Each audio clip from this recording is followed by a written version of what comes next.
Hey y'all, Nate here, Nate's Classic Cars. We're back again, this time not only with one Raven Black Boss 429, but two Raven Black Boss 429s. This one right here is the one we're going to talk about today. This is KK1655. KK1655 is the best original paint Raven Black Boss 429 there is out there. This car is 100% all original parts. This paint is all original with just a few minor touch-ups. No spots have been spotted in. Beautiful Raven black paint job still on this one. And it's all original. So we'll take a stroll around, show you guys this one a little bit. We'll start here. These are original no-size tires, F60-15 no-size tires. They call them no-size tires because the size is not wide on these. It also has these original 1969 Boss 429 lug nuts. Very rare. They got the stainless steel cap on them. Extremely rare and hard to find. Next piece, hard to find, these Anco OE wiper blades. Extremely hard to find. So you take a stroll around, see this original paint. Lighting in here doesn't do this one quite the justice because it is absolutely beautiful. All original, car-like glass. Again, those original no-size tires.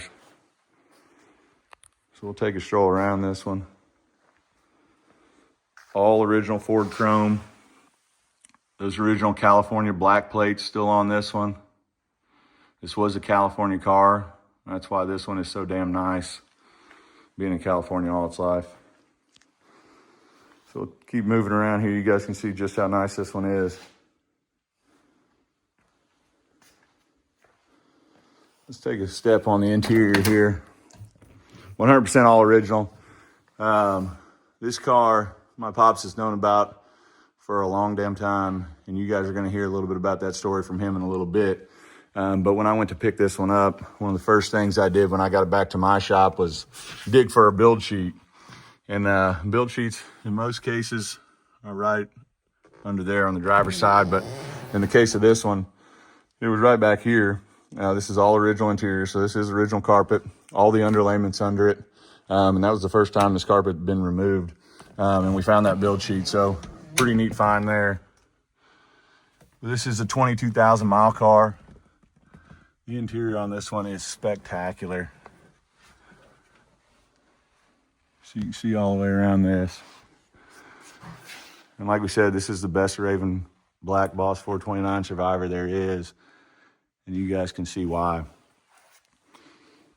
So we'll take a stroll over to the other side. Show you that KK foil tag. You guys can see this one. So like we said, KK1655. That is the original foil tag.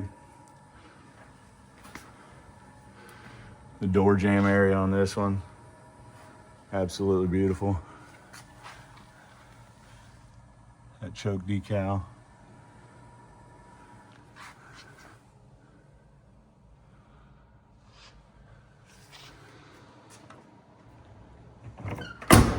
So this one did just receive a pretty big time award, which we'll get to in a little bit. You can take a peek under that hood. That massive 429 was shoved in here by Ford after they widened these shock towers. And we'll talk a little bit about some parts under here with my father in a bit. Check out those original Fumoco TS headlights. So, like I said, we're at Myers Cars.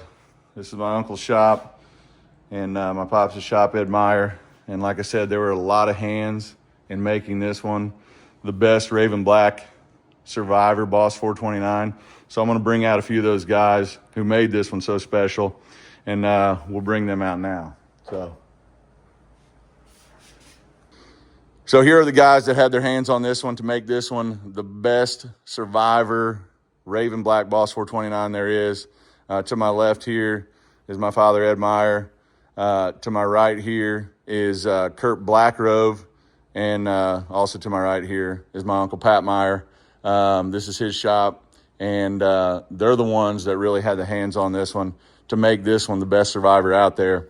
And Ed's going to tell us a little bit about the story of this car and when he first found this one. All right, well, about 6, 7, 8 years ago, John Justo, he used to own a black original paintball Stein, sold it to, it's in the old original Once collection, and he told me he'd like to get another one. I started looking for one. I looked for one out in the Northeast, but that deal didn't work out. And then I went and was talking around, and then talked to Mike Heineman, told me, a friend of mine in St. Louis, about this car he knew about in his area. This guy had it since back in the early 90s, but he was considered selling because he was up in his 80s, and so he set something up with me to go look at it with the guy. But the guy was a very private person who owned the car, and so I looked it over and talked to him, and I told him that it had great potential, great for Survivor. And there was a few little things that have been tweaked with that needed corrected, but for the most part it was going to be a great Survivor. So he decided to keep it then. He had 2 daughters, and then last year, I guess, he turned 89, and I think he had done a few things to it from what I told him about, but then he consigned it to an auction, and I found out about it, and it was in Illinois auction. So I called John and I told him, and I didn't call him, I didn't say anything about it because I didn't want to let people know that we were interested in. So we waited, and the last minute of the auction, I had John start bidding on it, and we ended up getting the car. And then Nate picked it up, brought it back to his shop, and then we started to clean it. We dry iced the car on the east side, and then we started working on it some last fall, clean it, make a few corrections. But the car came out of California, and the guy who had it bought it at Barrett Jackson in '92 on a Saturday night late. And Survivor original paint, even as dirty, Chris said it didn't, nobody showed up, so he got it real late on a Saturday night. And he kept it on me. He took it home, put it on the pedestal, and never touched it. So it sat all in here, so I had to get it running again and rebuilt the carburetor and all that stuff to get it going and clean the fuel system out. And then we started getting ready for our show in the fall, which we took to the Fall Classic here in Indiana French Lick, and I won a gold award in the Survivor class. And then we decided to take it to Chicago to the Muscle Car Convention, McCacken show, and it won the Vintage Certification Award, the Time Capsule Award, highest award you get, and we also won the Sponsorship Award. And we got a picture for that. We can show you later about that. And anyway, then we did it. We took up there, and then we came back, and we did some more improvements on, some more cleaning, and now it's getting ready to go out. I'm waiting for the weather break and taking it out to John Justo out in Rhode Island. He's the current owner of the car. Yeah, so that is the short story on this one. So like Ed said, this one John Justo now owns. After getting it, Ed doing a lot of work, Pat doing a lot of work, Kurt and I doing some work on this thing. You see it in its state today, which is a McCacken Time Capsule winner. So Ed, tell us a few things that make this one so special and why this is the best Raven Black Survivor Boss 429 there is. We have had and worked on several black cars over the years, original paint, but most of them had been spotted on, or I think some of them were raced a little bit, goof with it, but this one here really wasn't. That's why I thought it was the best one, because not only that, it came out of California, which is straight rust free, but it's had all the paperwork with it, and it still had the original front black plates on, which is a big deal in California to keep the original black plates with it. And the car had just, the original spoil. The interior was immaculate on the car, but it had just not been, it didn't, it had an easy life early on, and it has 22,000 miles on it now.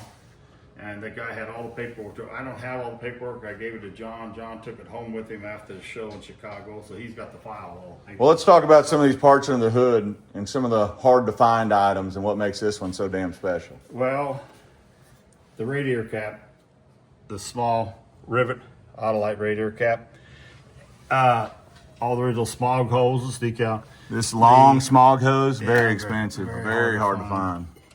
And the original air filters were not serviced by Ford. They were the Diamond, A diamond style. and they had wasn't only on one side, it had the Autolite, See the part number? which is right, there's a part number and And the Autolite. Autolite right here. That's the original assembly line. A lot of people don't know, they think the round hole one was that was a service replacement. So that, and all the original radiator hoses, belts, the original belts, I don't know if he shows up in a picture, they were ink stamped with the C9AF, C9ZF numbers on them. I don't know if they can see them in there or not. I'm not going to show up very well with the lighting in here, but you can see these original radiator hoses. You can see that texture, the original ink stampings. And the all boss lines had this thread tape here, the car craft. Because the Step out of battery the light. wasn't in the trunk, so they put that over there to keep them holes, cover the holes up where the battery tray would be.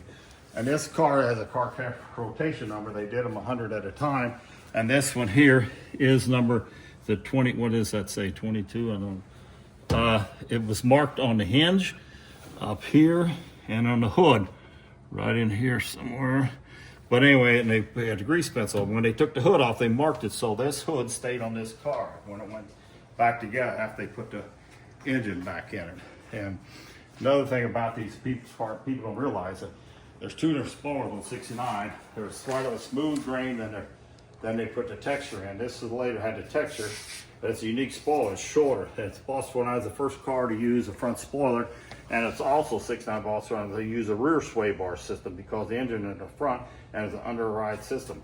They also have these fenders, rolled lip fenders, and the valence panel is rolled on the 69, but not on the 70. These fenders are pretty easy to spot if you kind of feel up in here. They kind of roll these and almost pinch them. Iron rod. There was a rod underneath there when they rolled it together. Because it was wide in the front end, was wide, so I had to bring the tires out. It's also the first performance car to use a new low profile F6015 Goodyear tire. And the rear quarters are rolled in about the 10 and 2 position on a 69, but not on a 7. All right, so sticking to this Boss 429 in particular, let's pop the trunk. And man, does she pop. And we'll show you a few things in the trunk. Obviously, original spare. This is very hard to find, 775/14. But Ed wants to talk about a few items in here. And these cars all had these headlight dampers in the trunk, in the bag. They're Hotchkiss adapters because the headlights were offset. So they had to have these adapters up there. I found a lot of them in dealerships over the years they'd used. So they were only unique, and there was a card in the glove box telling you they were in the trunk. Yeah, so those are original ones. Yeah, they with never this updated. car. And this right this here. is a assembly line, the filter. The original filters were painted and then put on the car. This is a double crimp original assembly line filter. And this right here may be one of the hardest pieces to find on a Boss 429. This is a Group 29 Autolite original battery. You can see these vent caps up here. The original positive cable with the boot, and also the original negative cable. Original trunk mount on this one. As you can see, the trunk is a standout, as is this car in its entirety. There's two more little items Ed's going to touch on. We got them sitting in the center console. I don't know if you guys saw them earlier. But these two items here,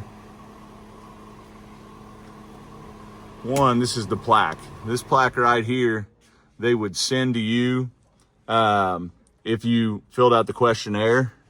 So talk to them a little bit about this. The original ones had a blue anodized thing on the back, had double stick tape. This is not the valve cover one. It had a black rubbery stick and set on valve. They sent this to you if you filled out a questionnaire up there, and they sent a letter. But all the paperwork in the letter is all, we don't have that file. It's all, I've got some at home, but it's all went to John. He got it in the file. What they did is you usually stuck it in the center of the dash. I had one of my cars was in the dash, or it was over on the right side by the clock panel above the Mustang. But how did you get this R plaque? is on the left. What? How did you get this plaque? Well, I have some original ones. Well, how would the owner get this plaque? Because if you filled out the questionnaire and sent it in, they had a self-addressed envelope or stamp as a yellow card. They would give it to you as a gift. To help them out. They wanted to know what people thought of the new 6.9 Boss 429. So you can stick it on your car or keep it, whatever. But yeah, but that's something that they sent. And that one, if you filled out that car. If you filled out the thing, yes. And that one was with this car. So this right here is a 1968 Zippo. As you can see, it's engraved with the Boss 429. It had some of these and actually had them engraved with the award that they received at the Indiana SAC Fall Classic. One of the very special things that we do at the Fall Classic to separate ourselves from any other show. And as you can see, the KK number up there, 1655. Concours Survivor Gold French Lick Fall Classic, and that's just one of the awards. So tell them about the lighter, where it came from. Yeah, so those lighters are Zippo 1968 lighters. Those were given to Carcraft employees that worked on the Boss 429 program. Something that they got as a gift. So, like I said, this is KK 1655. The best original paint Survivor black Boss 429 there is. Like we said, it's 100% original. From the paint to the interior to the tires to the wiper blades, headlights, spoiler, and all these filters, belts, hoses, and everything else Ed thinks he can throw in here at the end. But this one is spectacular, and we hope you guys enjoy it half as much as we do. See you next time.